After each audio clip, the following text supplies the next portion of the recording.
A la llegada de la presidenta Claudia Sheinbaum, la Comisión Interamericana de Derechos Humanos emitió el informe anual relativo a 2024, en el que aborda los avances, pero también las preocupaciones del saldo que dejó el sexenio de Andrés Manuel López Obrador. Si la Comisión está siguiendo con mucha preocupación hace muchos años el fenómeno de la violencia y particularmente las desapariciones que existen en México, también está siguiendo con mucha preocupación algunas reformas constitucionales que tuvieron lugar en México, como por ejemplo la reforma judicial, pero también la reforma del Instituto Nacional de Acceso a la Información, que es un tema que nos generó mucha preocupación y que tuvo una audiencia.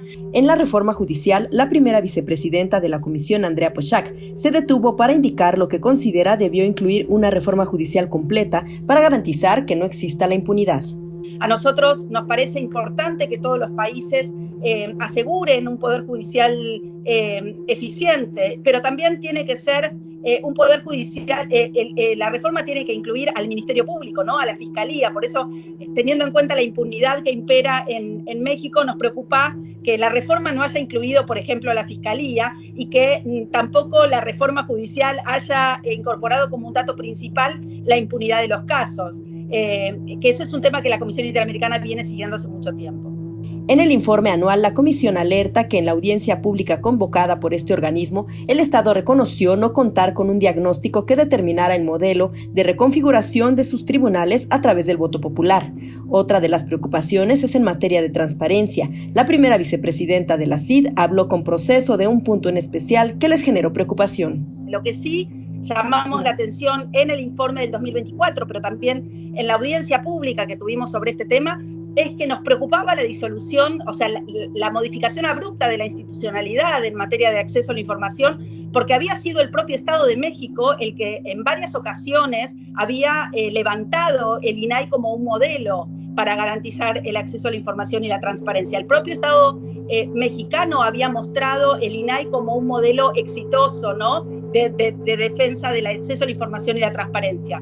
En muchas otras oportunidades en las que la Comisión Interamericana preguntó, consultó sobre el acceso a la información y la transparencia, México reconocía como importante la estructura, la institucionalidad del INAI. Y tampoco nosotros conocemos, y México no nos ha informado al respecto, de cuál fue el diagnóstico por el cual modificaron abruptamente la institucionalidad en materia de acceso a la información. La comisionada también refirió lo que contiene el informe anual 2024 en materia de libertad de expresión en México, incluidos los asesinatos de periodistas. La violencia contra periodistas es un fenómeno que lamentablemente se mantiene en los años, que no se ha, digamos, reducido ni se ha modificado, es una práctica que se está manteniendo. Nosotros reconocemos como positivo en el informe el fortalecimiento del mecanismo de protección, ¿no?, del mecanismo de protección de personas defensoras y periodistas. Sin embargo, lamentablemente no es suficiente para prevenir estos hechos, y también llamamos la atención, no solamente en el caso de la violencia contra periodistas, sino en general en el caso de violencia en México, la impunidad, ¿no? Un hecho que favorece la violencia y que se perpetúe la violencia es la impunidad sobre los hechos, ¿no? Y esto también es llama poderosamente la atención de la Comisión, la impunidad que sigue existiendo en México.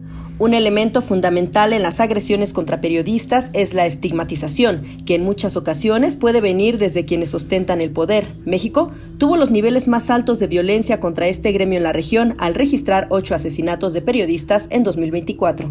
Una cosa es criticar o revertir información, contradecir información con nueva información, y otra cosa es hostigar o tener discursos amenazadores, amenazantes, estigmatizantes contra las personas periodistas o contra las personas defensoras, ¿no? Eso no está protegido por la libertad de expresión, eso por el contrario vulnera la libertad de expresión, porque puede generar por lo propio una situación de miedo o de autocensura por parte del comunicador. Entonces, la Comisión Interamericana también releva la situación de discursos estigmatizantes por parte de autoridades públicas o por parte de referentes públicos. Hay varios episodios en muchos países que dan cuenta de que cuando se instala mediáticamente o públicamente la idea de que tal persona es enemiga, ¿no? Que tal persona no merece ningún derecho, que tal persona es una adversaria o un terrorista, como en algunos casos se han dicho, subversivos, etcétera, se pueden generar hechos de violencia, ¿no? Hay personas que se sienten autorizadas a generar hechos de violencia porque hay alguna figura pública que autorizó eso, ¿no? Mediante un discurso estigmatizante. Estas alertas sobre una violencia que no ha reducido y cambios constitucionales en el anterior sexenio no solo están en pie, sino que encuentran parte de su consumación antes de que se cumpla un año de este nuevo gobierno encabezado por la presidenta Claudia Sheinbaum.